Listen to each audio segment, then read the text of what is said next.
A vegan made a video where he supposedly destroys the hypocrisy claims by presenting his dialogue trees.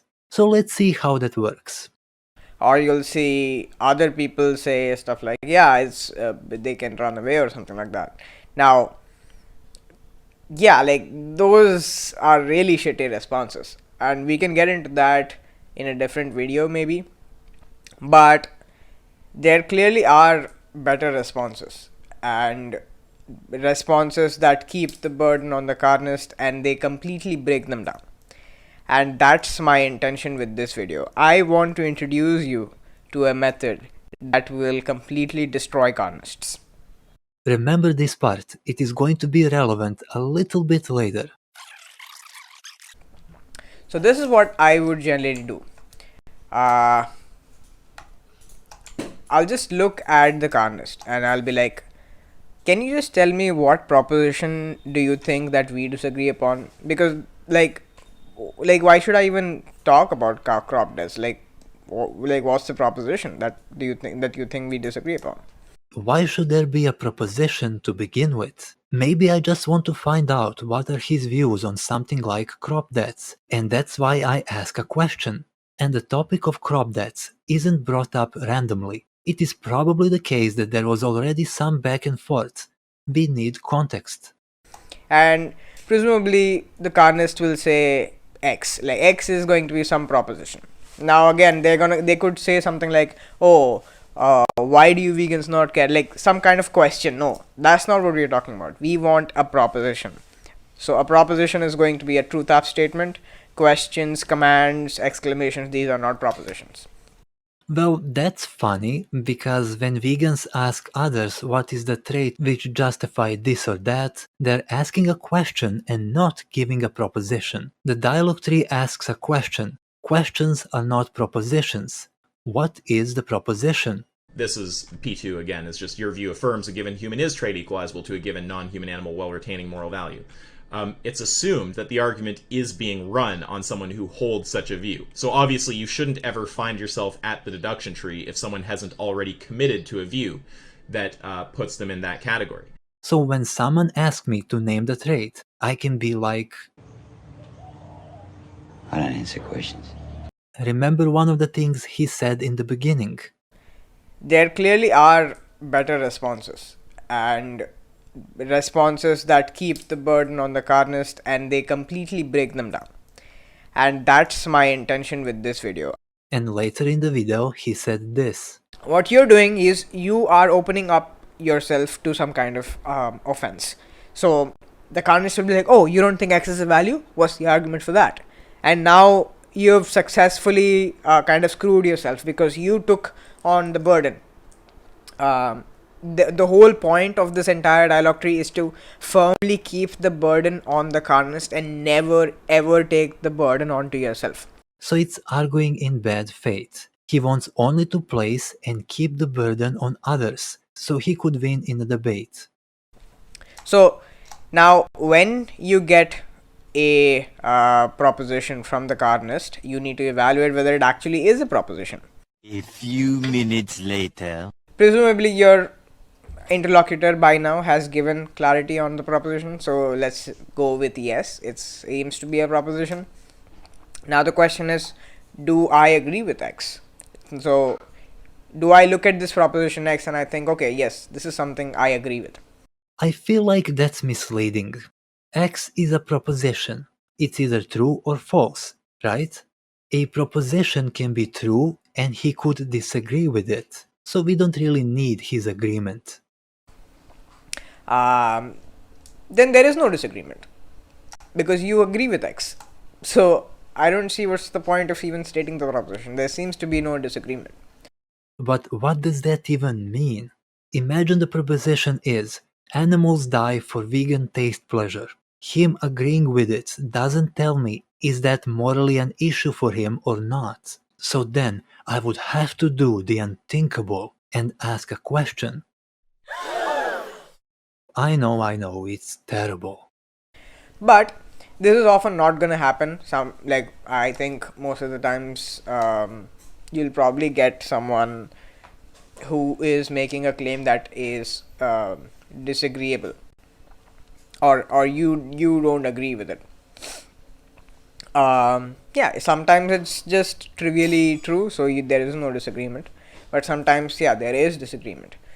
So the question that you need to ask the interlocutor is, do you have an argument for the proposition?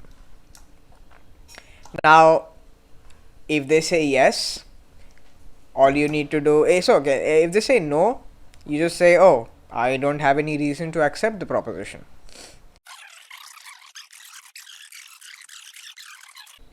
So if you actually find a sound argument for it, you just accept the proposition.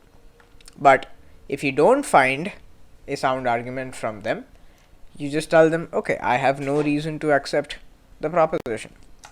That's misleading. I would say arguments are needed when a proposition is contested.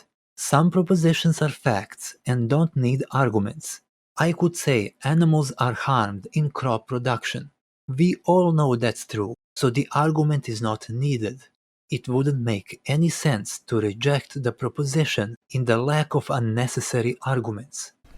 Okay, so this is kind of what I would generally do in a debate, but this is going to be like a very general sort of tree. This tree will also be available to you, but we want to be talking about something more specific, like we are talking about hypocrisy claims. Before we move to the other dialogue tree, I want to play a little and see how I would use this one against vegans. Let's say the proposition is sentience is the morally relevant trait. What would an argument for that be? I don't know what every vegan would say, but let's imagine they make an argument but I'm not convinced. So I ask an argument in support of the argument.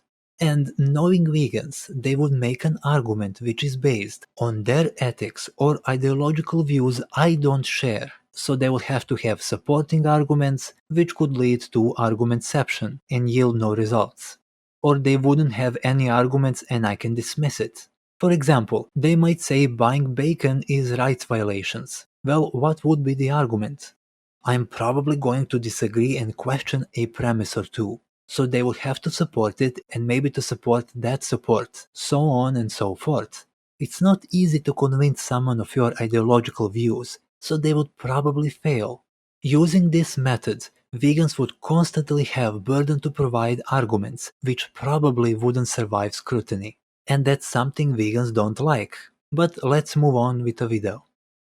So let's go back to this tree and we'll get into this.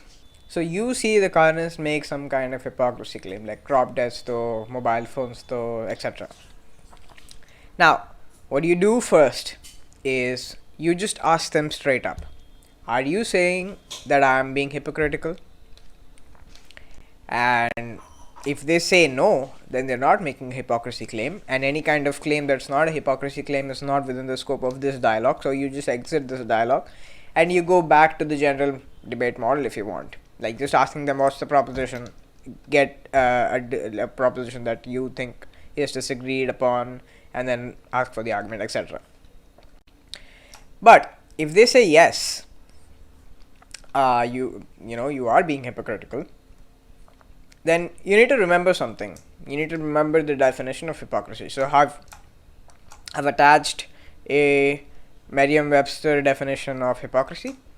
The Merriam-Webster definition of hypocrisy is a feigning to be what one is or to believe what one does not.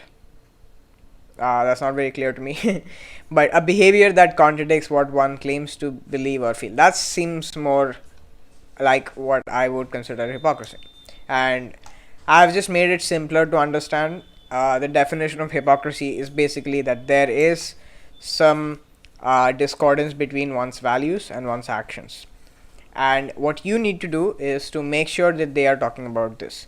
You need to ask them, by hypocrisy, do you mean that there is a discordance between one's values and action? And if they say no, just ask them what the fuck they mean by hypocrisy, because then they're not talking about what's generally understood by hypocrisy.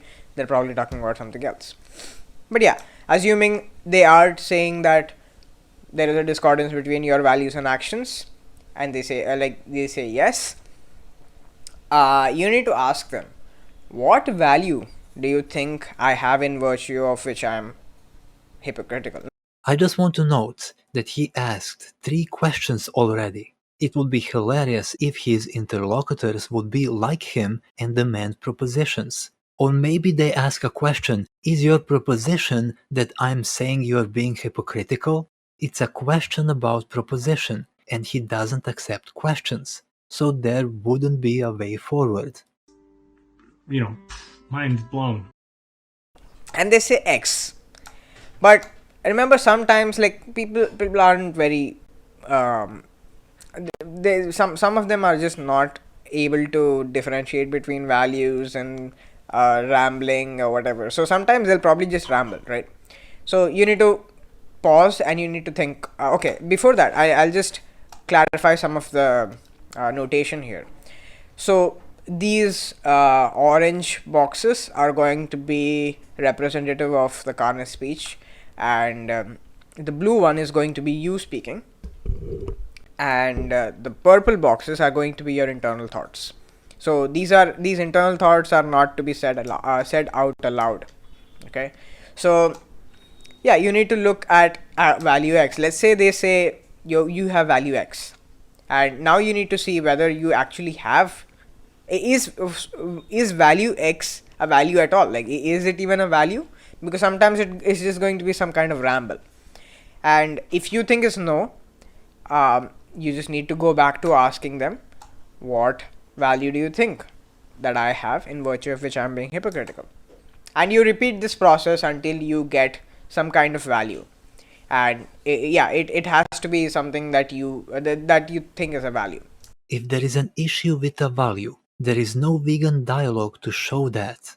The only vegan dialogue is to ask the question again. The other person would probably be confused. Why would he be asking for value again, when the value is already given? He did the same later, when he talked about actions. What action is being performed in virtue of which I'm hypocritical? Now this again is going to have the same kind of thing, like they're gonna have to specify some kind of action. Now again, sometimes people just ramble, so you need to consider that. You need to ask yourself, is whatever they are saying an action? If you think it's not an action, you need to just go back and ask them what action is being performed, and just this loop keeps continuing. At first, I thought he made a mistake and that he missed a step. But no, it's all by design. Don't make positive claims here. Don't say X is not a value. Don't say Y is not an action. Just be mindful of not taking the burden onto yourself. It's like being a video game NPC who just repeats the same dialogue. Why? So he could avoid the burden of proving something and win the argument. It's bad faith.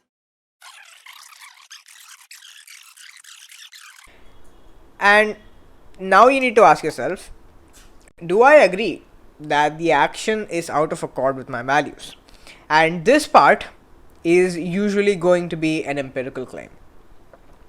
You need to go ask them for the empirics or whatever.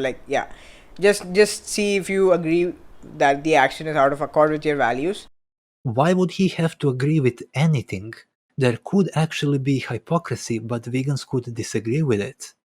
But sometimes the carnist mentions something very specific. Let's say the carnist actually is able to zero in on your normative values. So let's say, like, for example, for me, some variant of threshold deontology.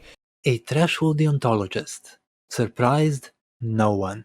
So that's how you should be dealing with crop dust. Like, no intention though, no escaping though. Like, problems with that we'll probably cover in a different video. But just don't give cringy responses like that.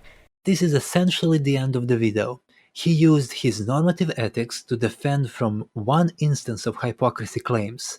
The thumbnail of the video says, "This destroys carnists." But that's actually a misleading clickbait. Vegans who don't hold his position could still fail at the same hypocrisy claim, even if they followed his dialogue tree to the letter. The whole video is a promotion of his ethics and bad faith arguing.